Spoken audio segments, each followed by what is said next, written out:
La Bibliothèque sonore, un podcast original pour écouter les auteurs et les livres soutenus par le CNL. Je suis Olivia El-Kaïm et je vais vous lire un extrait de mon 6e roman, Le tailleur de Relisane, publié chez Stock. Ils portent des fusils de chasse en bandoulière, des dagues fichées dans leur ceinture. Ils cognent contre la porte vitrée au 3e étage du 39 boulevard Victor Hugo. Ils ont trouvé l'appartement dans le noir, ils étaient bien renseignés.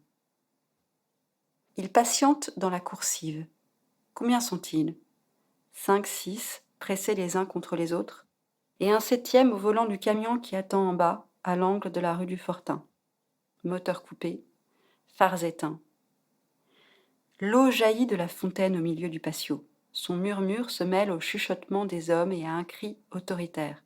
« Sors, Marcel !» Un silence épais lui répond. Depuis des années, depuis cette Toussaint rouge où tout a basculé, les voisins ne font que somnoler. Ils guettent en s'agaçant dans leur lit jusqu'à l'aube. Mais cette nuit, ils font semblant de dormir, sourds aux bruits inhabituels dans la coursive. « Sors, Marcel !» Il est minuit passé, la chaleur est retombée, on respire un peu mieux. Un souffle chaud allège la moiteur. C'est toujours comme ça, en octobre, à Relisane.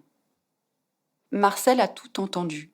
Le camion dont les pneus avaient crissé sur l'asphalte à l'entrée de la ville, le trot des hommes sur le carrelage, dans les escaliers, les voix gutturales. Il s'est levé, a enfilé un pantalon en lin beige, une chemise à treillis, des espadrilles. Il les attend, il est prêt. Une dernière fois, il regarde ces 2 garçons dans la pénombre. Le pouce dans la bouche, les yeux clos, il sourit dans leur sommeil. Marcel parvient encore à soulever Pierrot d'un seul bras et à porter Jeannot sur ses épaules. Mais ses fils ne s'intéressent déjà plus au jeu des tout-petits. Ils ne veulent plus, quand ils donnent la main à leurs parents dans la rue, à l'infini compter 1, 2 et 3 avant d'être lancés en l'air. Pierre et Jean pour l'état civil et l'école, dans la rue, et même pour la famille. Marcel et Viviane étaient de la première génération de juifs, en Algérie, à s'assimiler par des prénoms passe-partout d'Européens. Ils avaient donc choisi pour leurs enfants des patronymes bien français, comme les leurs. Mais pour les registres, à la synagogue, et pour faire plaisir aux anciens, ils les avaient aussi appelés Joseph et Moïse, comme les grands-pères de chaque côté de la famille. Marcel ne voulait pas faire d'histoire. Malgré les coups contre la porte vitrée, les enfants ronflent au pied du lit matrimonial sur des matelas au sol. Dans ce 2 pièces que Marcel avait acheté pour leur mariage 7 ans auparavant, il n'y a qu'une seule chambre. Viviane n'avait accepté de quitter Oran, sa mère et ses sœurs, le bel appartement de la rue Monseigneur Cantel, qu'à une seule condition. À Relisane, il n'habiterait pas avec Léla, la mère de Marcel, entassée dans son logement minuscule, où il n'y avait aucune commodité, pas même le gaz et juste une lampe à pétrole pour s'éclairer. Déjà, il lui faudrait vivre dans cette ville à la si mauvaise réputation. Plaine aride, désert brûlant, 8 mois de l'année, qui obligeait à se changer 2 fois par jour et à dormir enroulée dans des draps mouillés.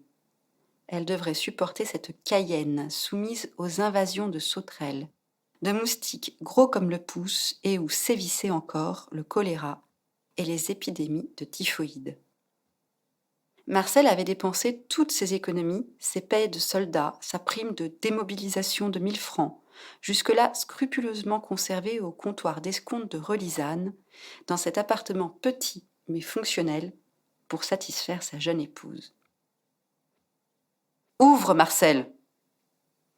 Une voix d'homme impérative. Viviane s'est redressée, blême. Sa chemise de nuit en coton laisse entrevoir ses seins lourds, aux aréoles brunies et élargies, depuis la naissance des enfants. Elle mord le drap cousu de leurs initiales, V et M. « Tu ne vas quand même pas leur ouvrir, Marcel ?» Le souffle court, elle répète. « Tu ne vas pas leur ouvrir ?» Pour découvrir la suite, rendez-vous en librairie. Ce podcast a été enregistré au CNL est mixé par Volume Sonore.